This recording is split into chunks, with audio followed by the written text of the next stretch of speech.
Եթե ջրամբարները լիքն են, պարոն Ղալամքարյան, Սևանից ինչի՞ է ջրթող արվում։ Նախ ջրամբարները արդեն 100%-ով լիքը չեն, որովհետև մենք արդեն սկսել ենք ոռոգման համար ջրի հատկացումը եւ 100%-անոց լցվածություն այս պահին ունենք խոշորներից միայն Ախուրյանի ջրամբարում։ Ազատում արդեն չունենք, Ապարանում արդեն չունենք, Մարմարիկում մի քիչ 2 միլիոն պակաս ունենք։ Բայց այդ տարողությունը ամբողջ տարվա լոգիկայով չի չափվում։ Պատասխանեմ հարցին, տեսեք, մասնագետները դա կոչում են իշխման տարածք։ Այն ջրամբարները, որոնք այս պահի դրությամբ մենք Հայաստանում ունենք, այդ ջրհավաքման կետերը, մեր հողատարածքների ոչ բոլոր մասն են գտնվում այդ ջրամբարների իշխման տարածքում։ Այսինքն մենք ունենք հողատարածքներ, որոնք ուզենք թե չուզենք Սևանա լճի ջրով պիտի ոռոգենք։ Նաև դա է պատճառը, որ ունենք վարչապետից հանձնարարական ջուրը ամբարել բոլոր հնարավոր տեղերում, եւ նաև դա է պատճառը, որ ունենք ջրամբարաշինության շատ հավակնոտ ծրագիր, շատ խոշոր հավակնոտ ծրագիր, որպեսզի ջուր կարողանանք ամբարել նաև այն տեղերում, որտեղ հիմա չունենք ամբարած, ու դա թույլ կտա ոռոգել այն հողատարածքները, որոնք այսօրվա դրությամբ ոռոգվում են Սևանա լճի ջրով։ Այս նախագծերը դուք ունեք 18 ջրամբարի։ Ես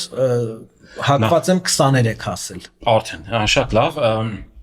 Այսօր մանրամասնորեն կասենք էլի։ Դրանցից քանիսը պետքա իրականացվի, որ Սևանից էլ ջրար չարվի, պարոն Ղալամքարյան։ Լավ հարց եք տալիս։ Ու մեկ էլ այդ հողատարածքները, որ դուք ասում եք, դուրս է գալիս Գեղարքունիքի եւ Կոտայքի մարզին, վերաբերվում, որ մենակ ջրվում են Սևանա լճի ջրով։ 6 ջրօգտագործողների ընկերություններ ունենք, որոնք Սևանա լճի ջրով են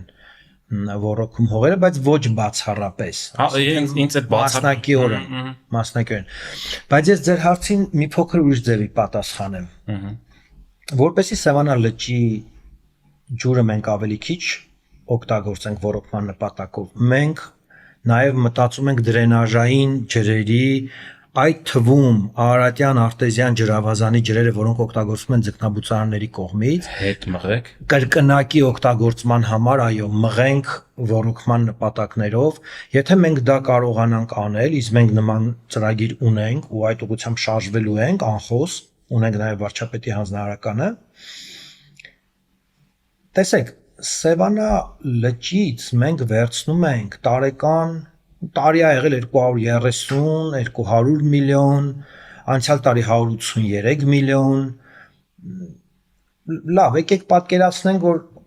լավ, եկեք առաջնորդվենք օրենքով նախատեսվածով, օրենքով նախատեսված մաքսիմում 170 միլիոն է։ Երբ որ մենք դիտարկում ենք այդ 170 միլիոնը ոռոգման համար վերցվող ամբողջ ջրածավալի մեջ, տեսակարար կշիռը մեծ չէ։ Այսինքն մենք ոռոգումը չենք իրականացնում հենվելով հենց Սևանա լճի ջրի վրա, այսինքն մենք հիմնական աղբյուրը Սևանա լիճը չէ։ Հետևաբար, եթե մենք կառավարման որոշակի բարեփոխումներ անենք, ջրակորուստները նվազեցնենք, ունենանք ավելի լավ թարմ ենթակառուցվածքներ, կորուստները նվազեն, կարողանանք կրկնակի օգտագործել ձկնաբուծարանների օգտագործած ջուրը, մի քանի հատ էլ նոր ջրամբար կառուցենք այն տարածքներում, որոնց իշխման գոտում կլինեն իմ նշած 6 ջրօգտագործող ընկերությունները,